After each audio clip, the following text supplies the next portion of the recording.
And one very famous voice on the app, which has been launched for the Portrush Heritage Trail, Sarah Travers. What was your role? What was your job? Well, I was very honoured to have actually been asked to provide the lead narration for the app.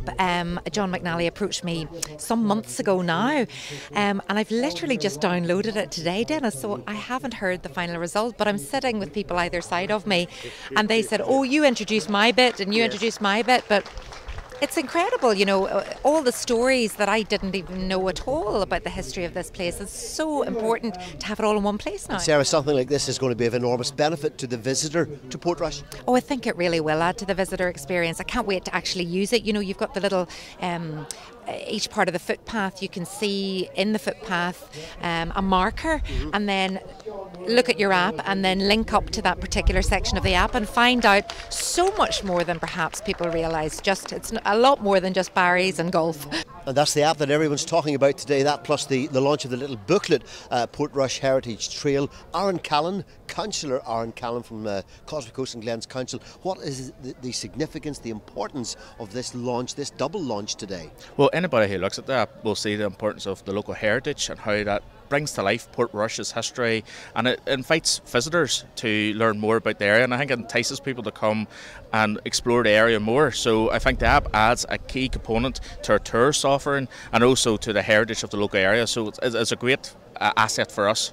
Now, while the speeches are continuing inside the marquee, that's about the launch of the Discover Portrush Heritage Experience, this gentleman with me now from the National Lottery Heritage Fund is Dr. Jim McGreevey. Yep. What was the contribution made then by the Heritage Fund to the whole event? The contribution was just short of £27,000. And I have to say, given what I've seen and heard already today, every penny of that grant was really well spent. It is a very packed app with everything from archaeology to memory, history, buildings. It really does bring out the riches of the Portrush's past and its heritage. Okay, and it's worth going onto that app, which we can get onto our phones at any time. It is worth it. It is also, obviously, the app itself gives a sense of what aspects of heritage are available for viewing around Portrush, but the key thing is go and see these. Anne-Marie McAleese joins me now. Anne-Marie, you've been present today in the marquee, the launch of the Discover Portrush booklet and of the app. What does that mean to this area? I think if ever Portrush was very firmly on the map, it is even more so now. And I think in the run-up to the golf, it proves the point, and people who don't play golf have known this for years and years and years. There is more to this town than golf, and if anything proves that, it is this heritage app. And of course, your Radio Ulster programme on a Saturday morning, you love talking to people about things that you or I maybe necessarily don't know about. Is there plenty of sustenance and substance in here in this app for you? Listen, I could do a programme every day of the week from the north coast from now till eternity, I honestly think. But in fact, more and more communities in every town and every county in Northern Ireland are taking up apps like this and doing heritage trails and understanding and really celebrating something that I suppose for many, many years we kind of disregarded and thought, oh, well, we have no stories to tell, we have no history that anybody's interested in, and the flip side of that is exactly the case. Anne-Marie, thank you very much indeed. It's all here in this app. Anne-Marie, thank you very much indeed again. This is William Cameron from the Department of Communities. A very important launch today, this little booklet, Discover Portrush, and the app. Yes, it's a very big day for Portrush again.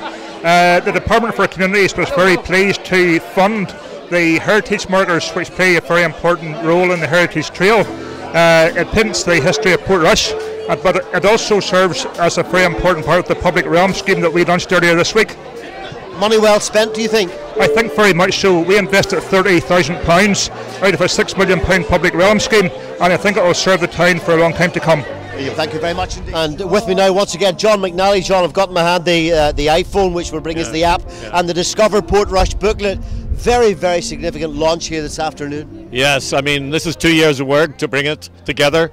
18,000 words, about an hour and a half of audio, a lot of hard work by the committee, involvement of the community, but really it's an asset. It's freely available, so you can download it.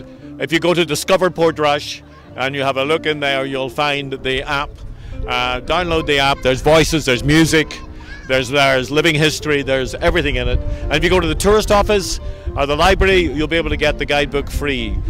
The markers are in the ground, so we invite everyone to look at Discover Portrush and discover more about Portrush. And John, it's true to say, just flicking through this little booklet now, this Discover Portrush booklet, information on just about anything and everything in this town.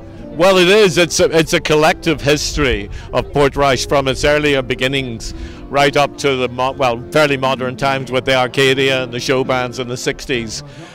Portrush has got a lot of history that's hidden, and really we want everybody to discover it and go to Discover Portrush. John McNally, thanks very much indeed. Every success with Discover Portrush and with the app. Thank John, you, Dennis. thank you very much indeed. That's it from us on day 2 at Pirates off Portrush here. It's been a very, very busy day indeed at Antrim Gardens. Still not bad weather-wise, good crowds about. Looking forward already to Pirates off Portrush in 2020.